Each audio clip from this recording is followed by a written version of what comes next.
पनाह मांगा करते हैं। मालूम ये हुआ कि जिन्नात का असर भी होता है और नजर भी लगती है। इसीलिए नजर के बारे में सही बुखारी के अंदर और सही मुस्लिम के अंदर कहा गया, नबी हुरैरा रज़ियल्लाहु ताला अन्हु قال नबी सल्लल्लाहु अलैहि वसल्लम अल ऐन हक़्क़ुन, नजर लग जाना हक है, नजर लगती है, इसीलिए उससे भी बचाव का तरीका ढूंढना चाहिए। इस हदीस के अंदर फरमाया गया कि अल्लाह के नबी सल्लल्लाहु अलैहि वसल्लम जिन्नातों से और नजर लग जाने से, हसद से पनाह मांगा करते थे। लेकिन उसके बाद अल-मुअव्विज़तान नाज़िल हो गई। क्या, कौन सी सूरत? सूरतुल फलक और सूरतुल नास। अल्लाह के नबी सल्लल्लाहु अलैहि वसल्लम के सामने जब ये दो सूरतें नाज़िल हुई तो अल्लाह के नबी सल्लल्लाहु अलैहि वसल्लम ने तमाम दूसरी चीजों से पनाह लेना छोड़ दिए और ये दो सूरत पढ़ना शुरू कर दिए।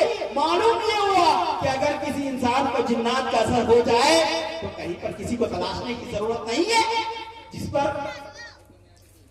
जिसके घर में जानने वाले लोग हैं उन्हें चाहिए कि ये दो सूरत पढ़ दें, सूरतुल फलक और सूरतुल नास, इंशाअल्लाह उनका इलाज हो जाएगा। ये दोनों सूरतें जिन्नात से बचाव का एक तरीका है और इसे आम हालतों में भी तिलावत करना चाहिए, आम हालतों में भी पढ़नी चाहिए, सुबह शाम पढ़नी चाहिए ताकि इंसान जिन्नातों के असर से पाक हो। फरमाया وعن حولة بنت حكيم رضي الله تعالى عنها قالت قال النبي صلى الله عليه وسلم إذا نزل أحدكم منزلا فليقل أعوذ بكلمات الله التامات من شر ما خلق فإنه لا يضره شيء حتى يرتحل منه رواه الترمذي رواه مسلم। सही मुस्लिम की रिवायत है, हजरत खौला बिन्त हकीम रज़ियल्लाहु अन्हा हदीस की रावी है, कहती है कि नबी अकरम सल्लल्लाहु अलैहि वसल्लम ने फरमाया कि जब भी किसी इंसान को कहीं पर रुकने का इरादा हो तो रुकने का इरादा हो वहां पर रुकने से पहले ये जिक्र पढ़ ले, क्या, अऊज़ु बिकलिमातिल्लाहि ताम्माति मिन शर्रि मा खलक़।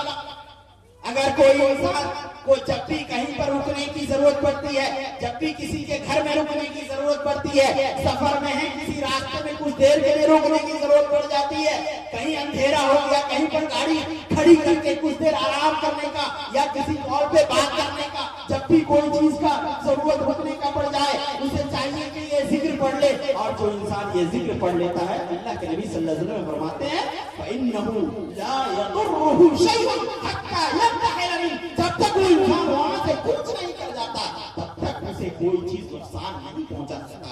मालूम ये हुआ कि जब हम नए घर पे या किसी के घर पे रुकने हुए जाते हैं, हो सकता है वहां पर जिन्नात और शयातीन का बसेरा हो, हमें चाहिए कि जब भी रुकने का वहां पर इरादा हो, कुछ देर के लिए भी इरादा हो, चाहिए कि ये दुआ पढ़ लें। हो सकता है वहां सांप हो सकता है वहां बिच्छू हो सकता है कोई चीज हमें नुकसान दे दे, लेकिन अगर जब ये दुआ हम पढ़ लेते हैं अऊज़ु बिकलिमातिल्लाहि ताम्माति मिन शर्रि मा खलक़, तो हमें कोई चीज नुकसान नहीं पहुंचा सकती। ये अल्लाह के नबी सल्लल्लाहु अलैहि वसल्लम का वादा है। इतना ही नहीं, उसके बाद फरमाया वअन अनस बिन मालिक रज़ियल्लाहु तआला अन्हु क़ाल क़ाल an-नबी सल्लल्लाहु अलैहि वसल्लम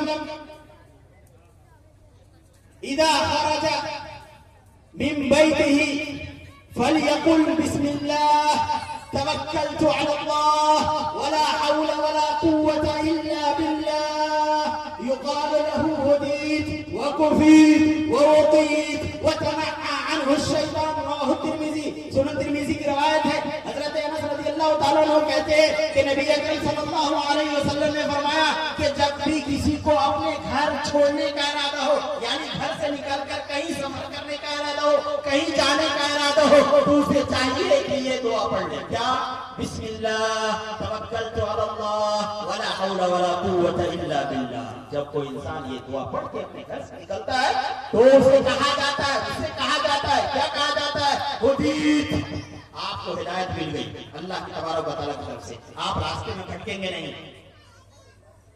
वो वक़ीत, अल्लाह तबारक व तआला आपको हर मुसीबत से, हर हादसे से बचाएगा। कहीं पर जा रहे हैं, गाड़ी पर सवार होकर रास्ते में कोई भी नुकसान नहीं हुआ, कोई भी हादसा, कोई भी एक्सीडेंट नहीं होगा, अल्लाह तबारक व तआला हमारे लिए काबिल हो जाएगा। कोई भी शैतानी हमला सफर में نہیں ہوگا, کوئی بھی جنات کا اثر نہیں ہوگا اگر کوئی انسان گھر سے نکلتے وقت یہ دعا پڑھ کے نکلتا ہے, کیا؟ بسم اللہ توکلت علی اللہ ولا حول ولا قوة الا باللہ. اتنا ہی نہیں, فرمایا گیا وعن عائشة رضی اللہ تعالی عنہ قالت قال النبي صلى الله عليه وسلم إذا أكل أحدكم طعاما فليقل بسم الله فإن نسي في أوله فليقل بسم الله في أوله وآخره. رواه الترمذي, سنن الترمذی کی روایت ہے. حضرت عائشہ رضی اللہ تعالیٰ عنہ کہتی ہے کہ نبی اکرم صلی اللہ علیہ وسلم نے فرمایا کہ جب بھی کوئی انسان کھانا کھائے تو اسے چاہیے کہ بسم اللہ کر کے کھائے. اگر بسم اللہ بیچ میں بھول جائے تو اسے چاہیے کہ جب بھی یاد آئے کھانے کے دوران تو اسے کہنا چاہیے بسم اللہ فی اوله وآخره. اس سے یہ ہوگا کہ شیطان ہمارے ساتھ کھانا مل کر کے بیٹھ جاتا ہے. اگر کوئی انسان بسم اللہ کر کے نہیں کھاتا تو ہو سکتا ہے کسی شیطان کا اثر, جنات کا اثر ہمارے اوپر ہو جائے, کیونکہ وہ کھانے میں شامل ہو جاتا ہے جس کھانے میں بسم اللہ نہیں پڑھا جاتا, جس کی دلیل عن حذیفہ بن الیمان رضی اللہ تعالی عنہ قال قال النبی صلی اللہ علیہ وسلم ان الشیطان یستحل الطعام الا یذکر اسم اللہ علیہ. رواه مسلم. حضرت حذیفہ رضی اللہ تعالی عنہ کہتے ہیں کہ نبی اکرم صلی اللہ علیہ وسلم نے فرمایا کہ شیطان اس کھانے کو اپنے لیے حلال کر لیتا ہے جس کھانے پر اللہ کا نام نہیں لیا جاتا, جس کھانے کو کھاتے ہوئے بسم اللہ نہیں کہا جاتا, اس کے ساتھ شیطان بھی بیٹھ جاتا ہے اور اس کا کھانا کھا جاتا ہے. پھر کہتے ہیں برکت ہے. محترم حاضرین, میں چاہوں گا کہ اپنے موضوع کو سمیٹوں.